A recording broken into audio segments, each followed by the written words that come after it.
In this video, I'm going to take you through a step-by-step blueprint that we use with every client that we onboard and how we scale them pretty much from 0 to 7 and 8 figures with paid ads. See, the problem is a lot of people do this wrong, which is why everybody complains that ads don't work, but ads is actually one of the easiest things to master and implement in your business if done right. And I'm going to take you through the multi-step process that we go through with each and every one of our clients. And in case you're wondering who I am and how I know all of this stuff, my name is Nazim. I've been running a marketing agency for the last 10 years and made our clients over $40 million in sales.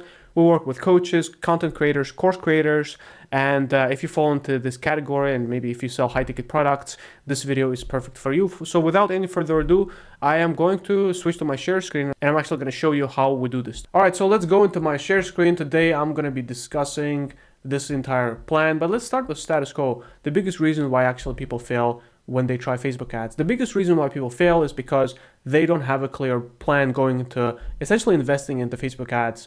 If people start randomly, they see a motivational post on Facebook, they decide to give it a try, or maybe one of their friends told them about Facebook ads.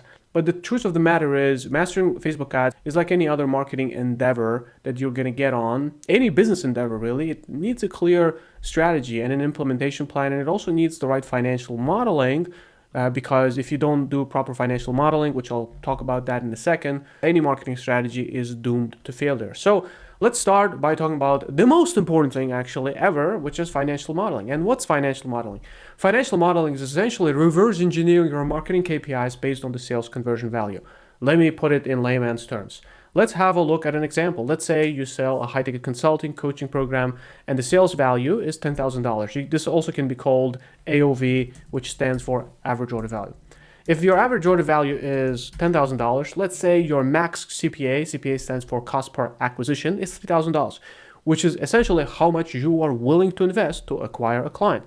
Your sales rate, you know that out of 100 people, or let's say 100 times you get on sales calls, you close 15%, which is roughly 1 in every 7 people, right? Well, in that scenario, it's very easy to do the math and realize that the maximum that you can pay per sales call or per lead is $430. We literally take maximum CPA. CPA essentially stands for acquisition, right? When you acquire a client, is $3K, which is typically 30%. If you're running high ticket, it's 30% of your total conversion value. And then you divide $30,000 by sales calls, the amount of sales calls you have to take, which means if you pay $430 per sales call, you take 7 sales calls, you're going to close a $10,000 deal, which is essentially, over 200% ROI, which is pretty good. So that's the financial modeling that you have to do before you start any marketing endeavor, right? If you haven't done it yet, do it. If you're running ads, man, I've seen literally multiple 6-figure and sometimes even 7-figure businesses without this financial modeling in place. So absolutely a must.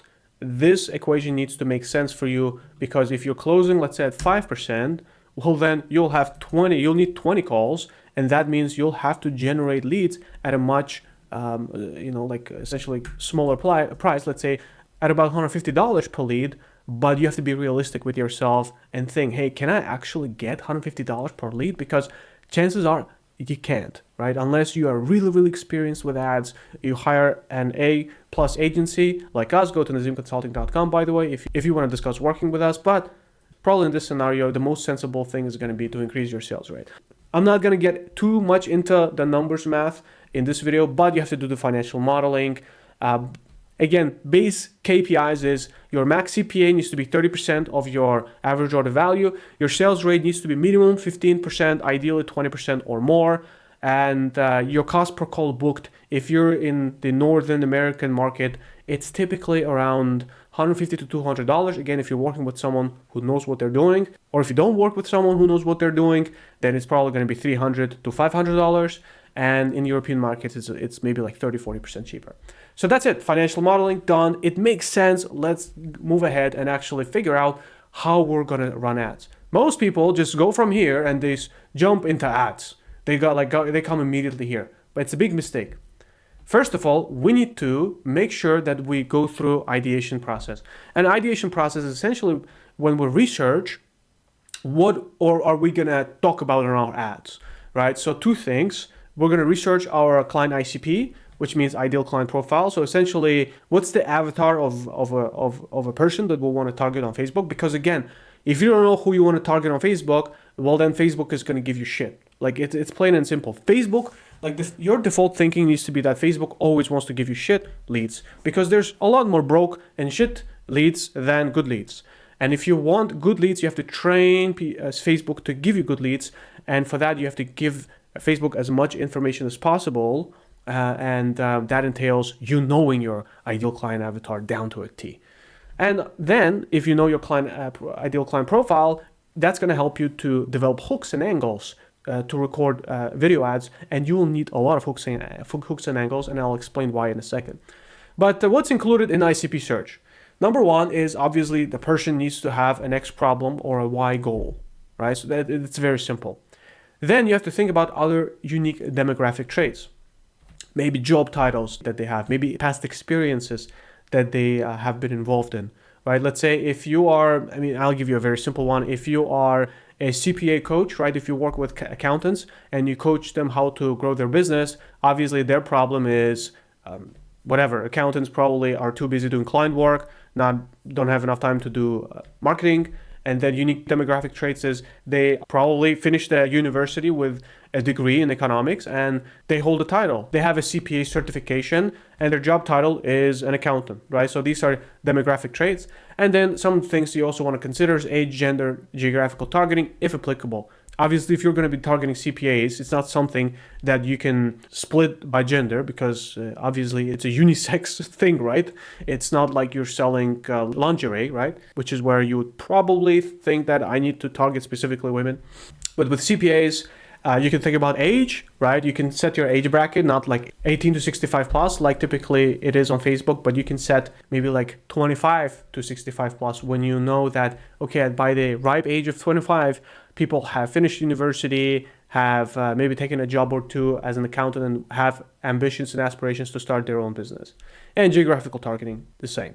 So this is how we do research in our ICP.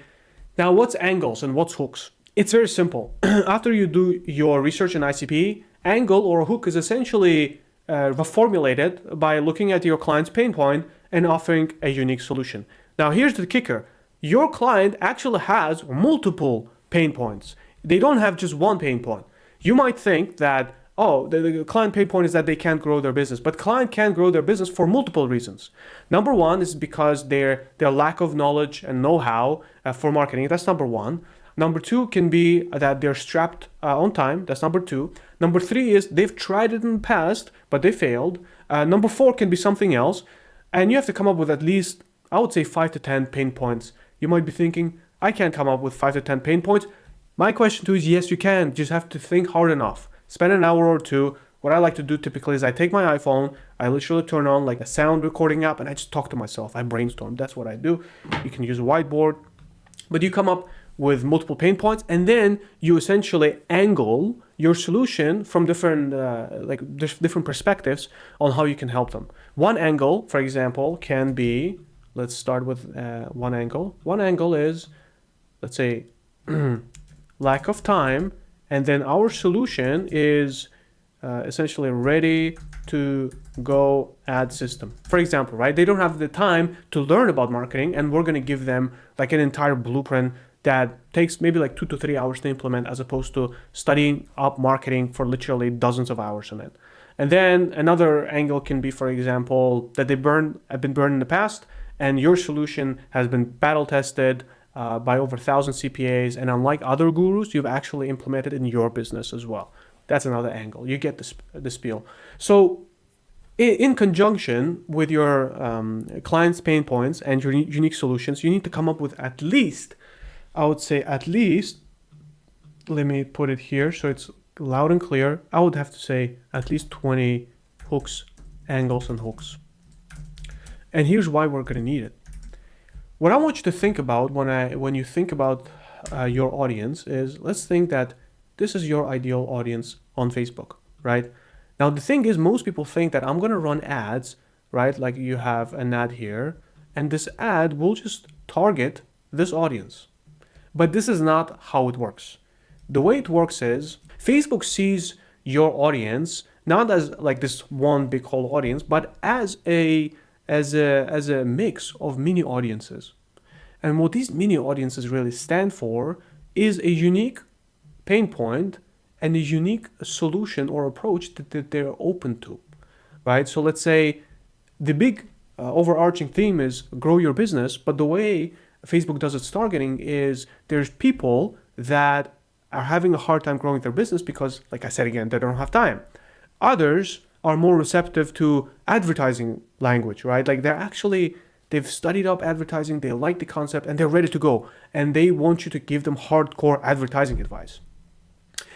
And here's the biggest problem. Because people don't do the road work, they don't do the foundational work here, they only have one ad or two ad, which means literally you don't get to reach 90% of your audience.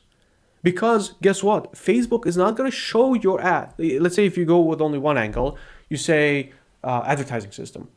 But if you run that ad only, Facebook is not going to show your ad to people that don't know about ads or are not sold about ads, and instead they're much rather sold on something else.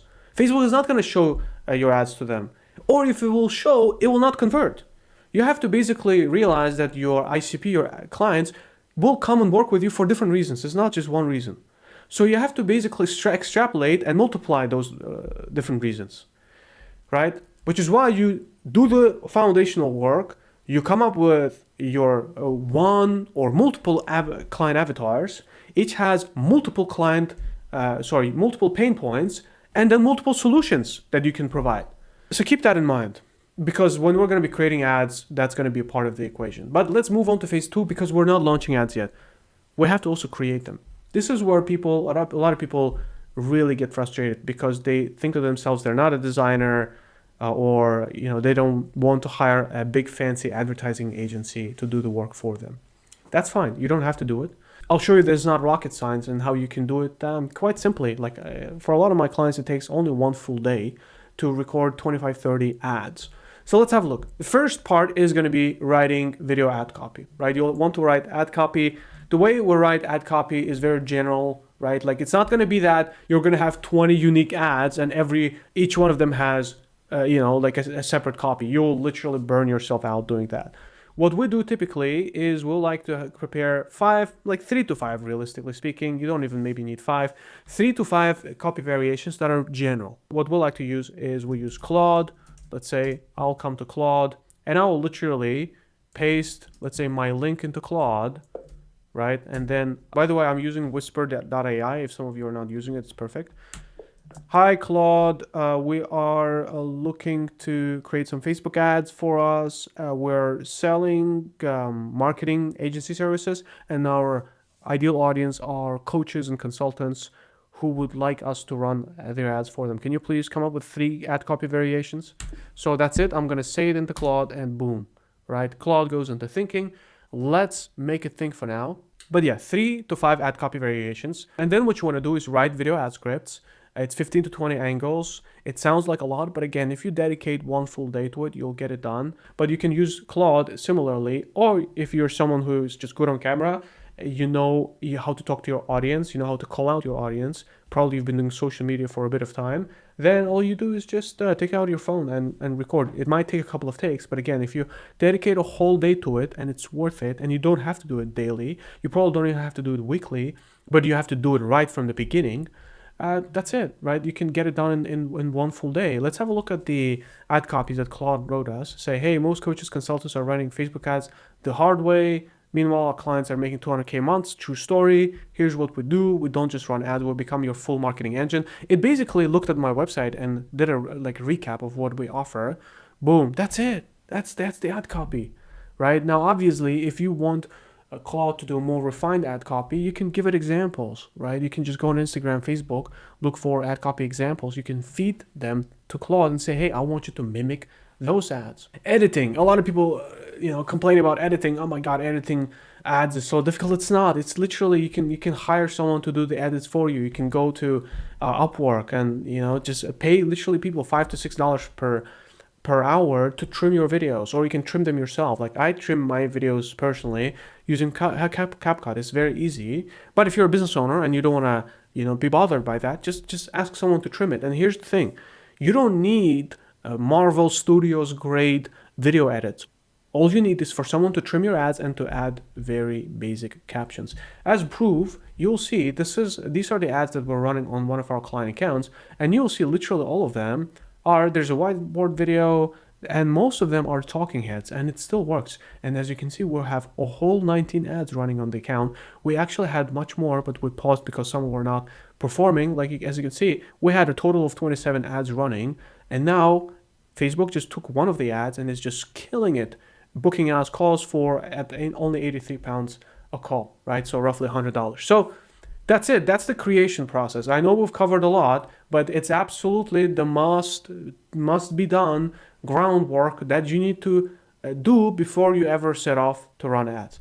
Most people don't do this, which is why they fail, right? They don't do this, and they just go jump in here instead.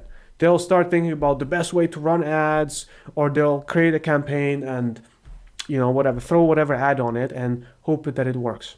In reality, this is the hardest part of you doing your job. And when we work with clients, this is probably where we spend 60 to 70% of our time. Working with them, coming up with ideal client profile, developing the right hooks, coming up with a business strategy, financial modeling. And this obviously will also get taken care of. And here's how we actually structure our campaigns. Even the campaigns that are running multiple $1,000s per day, we only have one campaign. And but let me explain to you how essentially the whole structure works. So everything starts at the campaign level. Campaign is essentially the holding block of your entire advertising strategy, right? Or like your advertising campaign. There's not much to be done on the campaign level. All you have to do is just figure out the intent and budget. The intent is typically going to be conversions, and then the budget is, you can actually set the budget on the ad set level, right? So let me actually show you how that works. So we're inside of one of our accounts, personal accounts, where we're running some ads.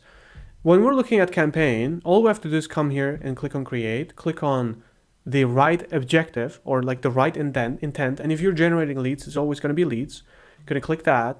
You're going to obviously want to name your campaign somehow. Let's say if you're running a VSL file, let's say you're running a webinar. I'm going to call myself Nazim, and then I'm going to put a date, 27/03/26. This is how you name your campaign. You don't touch anything here. And for budget optimization, you set ad set budget optimization. I'll explain to you how that works. But that's your campaign. That's it. There's nothing else to be done. It's a container that essentially helps you figure out the name, the intent, and the budget preference. If you're running a sales campaign where people pay, let's say you sell a course where people actually pay on the sales page, you're going to put sales. But you don't run a sales campaign, you're running a lead gen campaign. All the rest don't matter. Like you won't use them ever. Now, let's have a look. Next, we're in the ad sets. Now, ad sets is where most of the testing happens. And a lot of times we'll either, in the ad sets, test audiences, or we'll test client avatars or hooks. A lot of times lately we've been just testing audience. Here's what I mean by that. Let's have a look. One more thing, by the way, here, what we're going to do is cold traffic. Instead of Nazim, we're going to put cold traffic in here, right? So it actually new ads going out to new people. Now, in the ad set level here, we're going to be testing different audiences. So the ad set, the way we're going to name it is we're going to call it webinar. We're going to call it broad, and we're going to call it, again, 27/03/26. So there's multiple audiences that you test in the ad set level, and you always start with broad. Broad means no targeting. I know it sounds kind of crazy to a lot of you listening. Yeah, Nazim, but what about trying to narrow down my audience and stuff like that? And we'll get into that in the future ad sets. But generally speaking, believe me, from my experience, 90% of the times, broad targeting works better than ever, simply because you do all of this groundwork. Because ever since, I think, spring of 2025, Facebook has launched the biggest update it's made in, I think, last decade. It's called Andromeda. So what Andromeda basically means is that Facebook now does its targeting on the ad level. This is where it does most of the targeting. And this is directly related to the work you did here, right? Talking to your clients in their exact language, coming up with different client avatars. And then you essentially let Facebook do the targeting on its own and pick out the winners, right? As you can see here, we have all of these ads running, and only maybe 2 ads are delivering and getting us best results. That's fine. Basically, what happened was, in this audience, Facebook said, oh man, like these 2 audiences are freaking great, they're big, they're juicy, and Nazim has got the right ads to hit them with. And that's it. And all the rest of the ads that can go out to smaller audiences, other audiences, it does not matter. Like Facebook doesn't care about that anymore, because the point is to get conversions. And we found audiences big enough, and we found ads that Nazim has produced great enough that it's getting a lot of conversion. So let's just let it rip. Let's send a lot of traffic to it. Now you might be thinking, Nazim, but why did we create all of these ads? Isn't that a waste, right? That the ads that we created, wasn't it a waste of time? No, it wasn't. You gave Facebook enough fodder and enough information to be able to, it's not like Facebook didn't spend money on this. It spent money on this, and then because it spent money on all of them, it just, in the beginning, it spent money on all of them, but then it realized that these are the best. For example, if we didn't have enough creatives and we didn't have enough of these, actually, it wasn't not even like any of these, and we had only one ad, well, it would have been a different picture. Like Facebook would have had much a harder time picking the right audience and connecting our ads with them. So we're gonna target in the ad sets different audiences. By the way, here in client avatars and hooks, I think that works more for like better for ecom. So for example, if you know that you have a product with multiple features and benefits, then I think it works best there. For example, you have whatever, like a coffee, right? And you have different client avatars, like coffee for people that drink coffee for energy, people that are coffee connoisseurs, people that, whatever, are into alternative coffee sources. Maybe it's a mushroom coffee, that can be that, different avatars. But look for, if you're running a high ticket business, coaching business, consulting business, that sort of stuff, you just have a clear offer. You have essentially one way how you help people. People do have different pain points that you can help them with, but it's ultimately, it's not like your product has 10 different features, right? It's one product that you're selling. So we do testing based on audiences. Cool. So broad is literally going to mean you don't do anything. The only thing you will want to do is maybe change the country. Let's say United States. Boom, done, and then that's it. You can do some changes here. You can put minimum age targeting, but honestly, I don't even bother, right?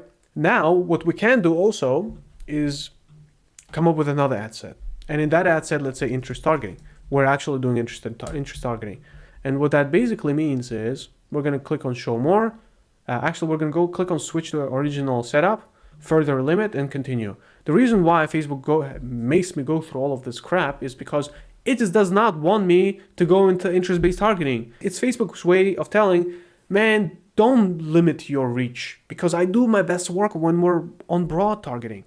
Now, I'm gonna say to that yeah, a lot of times it's true, but sometimes actually interest-based targeting also works even better. It depends. I would say if you're starting a new, or if you're launching a new campaign, always test all of them. So here, let's say there's an opportunity for us to add, let's say, accountant interest, right? So job titles, accountants, boom. And then it starts giving an auto suggestion. So accountancy, accountant specialist, administrator, you rack them up here. You look at your audience size. You need, I would say, minimum 2 to 3 million. Like job titles is tough. Let's look for something else. Let's say field of study. Like you'll see now this is going to go up. Boom, it went up to 460,000, right? Let's look at another accountant fields of study. Boom. Let's look for more, right? Boom, boom, boom. You get the gist. I'm not gonna build out this entire campaign. You can add some interest targeting as well. And last but not least, you can also maybe create an ad set with lookalikes. And lookalikes, what that means is you can take people who've already booked a call with you, or people who've already paid for your services. You can come here in the audience section of the ads manager. All right, so we're in the custom audiences. You're gonna click on custom audience, and you're going to click on customer list. You're going to go through this process of adding your actual file, like a list of your leads or customers. And then what you can do is you can click on lookalike audience, and then you're going to pick that list, right, that you've uploaded. And then it creates a lookalike audience, which essentially is people that consist of most similar to your lookalike audience source, right? So Facebook is going to extrapolate that data and come up with other people that are most similar. That's ad set level. Now on the ads level, this is where the real magic happens. And this is where all of our hard work that we did here comes into play. We put in our ad sets a lot of ads. We put 25 to 30 ads. It may seem like a lot, But remember, ultimately, you don't have to do it on a daily basis. You launch it once and then you top it up with maybe extra 1 or 2 a week. Because what's going to happen is you're going to launch this campaign with 27 creatives. Some of them are going to underperform, and typically what's going to happen is Facebook is going to take 1 or 2 ads and it's just going to let it rip. You'll keep increasing budget on this ad set. Let's say it's ad set number 1 and it's ad number 1 and 2. You're going to keep increasing the budget. And at some point, you're going to hit the ceiling that you will not be able to scale anymore. And then that's it. This is one of the foundational ad sets, right? You just let it run. But what you're going to do is you're going to take this ad set, you're going to duplicate it, this whole thing, with the ads in it. You're going to remove these ads and you're going to replace them with new ads. The reason why you remove these ads in the new ad set is because if you don't do that, these ad sets will start competing against each other. You don't need 4 of the same ads across 2 different ad sets. It's already, maximizing its performance, really going after people in ad set number 1, and you'll hit a ceiling above which you can't scale. So it does not make sense to run it again in the other ad set. You're going to replace it, and Facebook is going to go on this entire cycle again. Pick out the best winners, you scale that, you duplicate it again, you replace the winners with new ads, and so on and so forth. Generally speaking, depending on how many leads you need, you will probably have to go through this process. Look, if you're spending less than $1,000 per day, you'll have to go through this process maybe every 3 weeks, realistically speaking, 2 to 3 weeks, but not even 2, 3 to 4 weeks maybe. If you're spending $2,000 to $3,000 per month, you'll have to go through this process on a weekly basis, right? But again, if you're spending 2 to 3K, I'm imagining you are running a business that makes at least $1 million per year, if not more. And in that case, it's worth it because you're making a lot of money. So that's it, right? So that's the ad structure. Now we're talking about the funnel a little bit. A lot of people overcomplicated it, and it should not be overcomplicated. If you are running a coaching consulting business where you're providing a service, it's enough to have a page simple like that. Headline, subheadline, video, book a call. That's it, right? The VSL itself, the video training needs to be good, but that's a point for another video. And look, if you're selling something like an actual course, then obviously this page is going to be a lot longer. I would say your best shot at creating a good page is picking a few sales pages that you really like, that convert. And then what you can do is, again, come back to Claude and feed it to Claude and say, hey, I like these 3 sales pages. Can you please analyze them and come up with like an executive brief of like what makes these sales pages good? And then what you can do is you can take this brief and you can go to Claude Code, which is another video that I'll record, but essentially it's a tool that will actually help you build a page, like a real live sales page. So in case you're wondering how well Claude Code works, this is a page we built for one of our clients, and we did not write a single piece of code for the sales page. We did it with Claude Code, which is essentially an AI model where you talk into it and you give it enough reference examples that it builds the page for you. Like this probably took us a couple of hours, but we were done in one day, right? So very, very powerful tool, but goes beyond this video. And that's it, guys. Again, it looks complicated. There's a lot of work that go into it, but this is what it takes to make ads work. And if you can make ads work, your business is literally never going to be out of business. Your business is going to be like a titan, right? But it takes a bit of work and a bit of modeling and a bit of thinking and creativity, which is exactly why clients work with us. We are a boutique agency. We don't have like 40, 50 clients. We work with only up to 10 clients at a time. And we essentially act as your marketing engine, helping you with ideation, ad creation, ad structure, and business consulting. If you'd like to discover more about how you can work with us, go to nazimconsulting.com, apply to have a strategy session with personally me, and like this video, follow my page for more valuable videos like this. And until then,